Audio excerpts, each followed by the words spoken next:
మంచిరెడ్డి కిషన్ రెడ్డి గారిని మాట్లాడాల్సిందిగా కోరుతాం.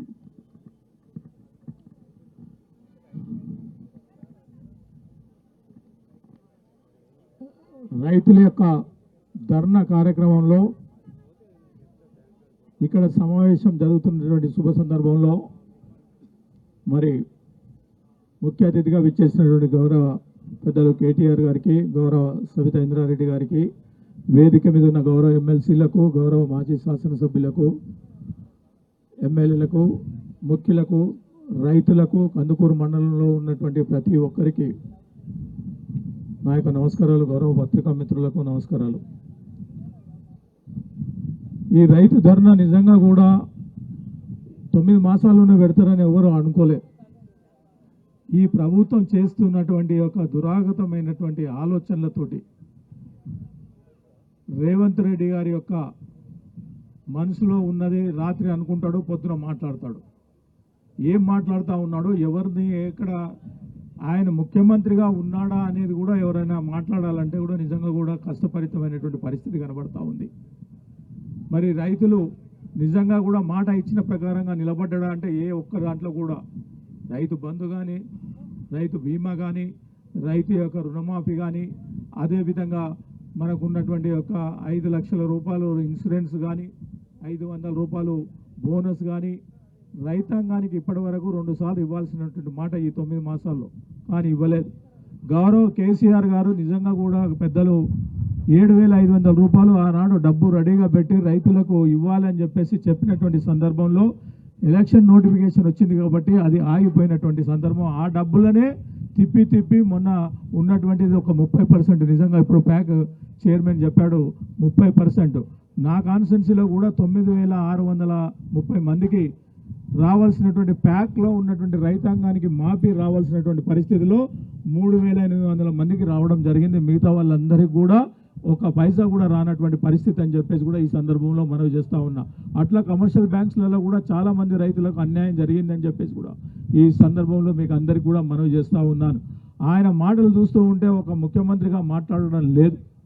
మంత్రులు కూడా ఒక్కొక్కరు ఒక్కొక్క తీరుగా మాట్లాడుతూ ఉన్నారు.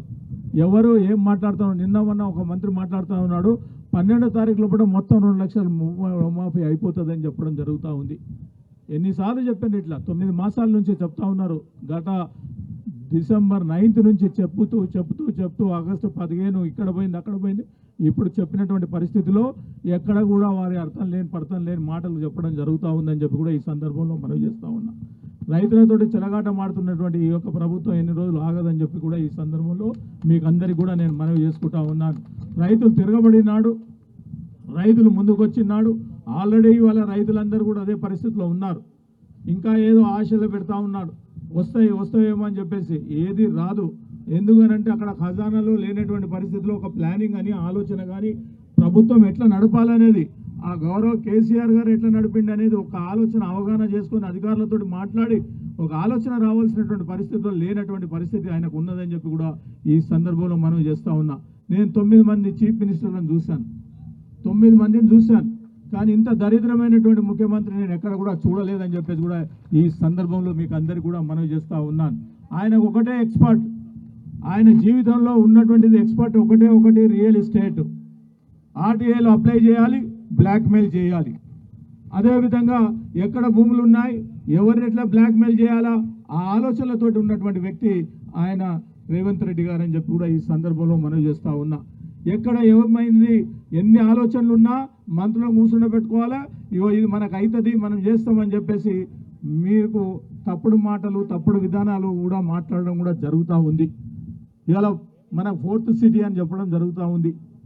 14,000 ఎకరాలు మనం ఫార్మా సిటీ తీసుకున్నటువంటి సందర్భంలో రైతుల దగ్గర ఆనాడు ఒక ఇంచుమించు ఈ యొక్క మనకు ఉన్నటువంటి మహేశ్వరానికి ఇబ్రాహీంపట్నానికే ఇంచుమించు 30 నుంచి 35,000 మందికి ప్రతి ఇంటికి జాబ్ వస్తుందనే ఆలోచనతోటి ఆనాడు ఉన్నటువంటి ఒక మనం ఇచ్చినటువంటి ఒక ఇండ్ల జాగల విషయంలో కానీ అక్కడ ఉన్నటువంటి డబ్బులు కానీ ఇవన్నీ కూడా సరైన రీతిలో పంచిపెట్టడం జరిగింది, ఇవ్వడం జరిగింది. మరి అదేవిధంగా ఈరోజు 2,500 ఎకరాలు రైతులది ఏదైతే వాళ్ళు ఇవ్వనటువంటి ఉన్నదో ఆ యొక్క దానికి ఇవాళ గౌరవ మరి కేసీఆర్ గారు ఆలోచన చేసి అవన్నీ కూడా ఆనాడు వాళ్ళ ప్రభుత్వం ఉండి ఉంటే నిజంగా కూడా ఒక వారం రోజులు నెల రోజులు ఉండుంటే ఆ 2,500 ఎకరాల రైతులకే వాపసు ఇప్పించే కార్యక్రమం ఆనాడు తీసుకున్నటువంటి సందర్భం అని చెప్పేసి గౌరవ కేటీఆర్ గారిని ఒప్పించడం కూడా జరిగిందని చెప్పి కూడా ఈ సందర్భంలో మీకు అందరికీ కూడా నేను మనవి చేస్తూ ఉన్నాను. ఇవాళ 2,500 ఎకరాలకు ఒక జపాన్ కంపెనీకి ఇస్తూ అది ఇవ్వాలని చెప్పేసి మరి 4th సిటీ అనో లేకపోతే స్పోర్ట్స్ సిటీ అనో లేకపోతే అప్కమింగ్లో ఉన్నటువంటి ఇంకా యూనివర్సిటీలో అవో ఇవో పెట్టడి మరి రైతులకు కాకుండా ఆయన చేసే కార్యక్రమం ఇప్పటిదాకా చెప్పిండు కేటీఆర్ సార్. ఏమని చెప్పిండు? 4th సిటీ కాదు, ఫార్మా సిటీ అయితే కావాలి, లేకపోతే రైతులకు వాపసు ఇవ్వాలి. అదే మా యొక్క డిసిషన్ అని చెప్పి కూడా ఈ సందర్భంలో మీకు అందరికీ కూడా మనవి చేసుకుంటా ఉన్నాను.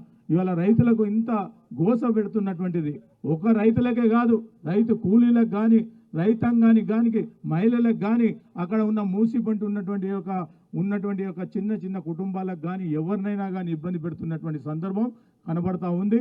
ఎన్ని రోజులు ఉండదు, ఎన్ని రోజుల ఆలోచన ఉండదు.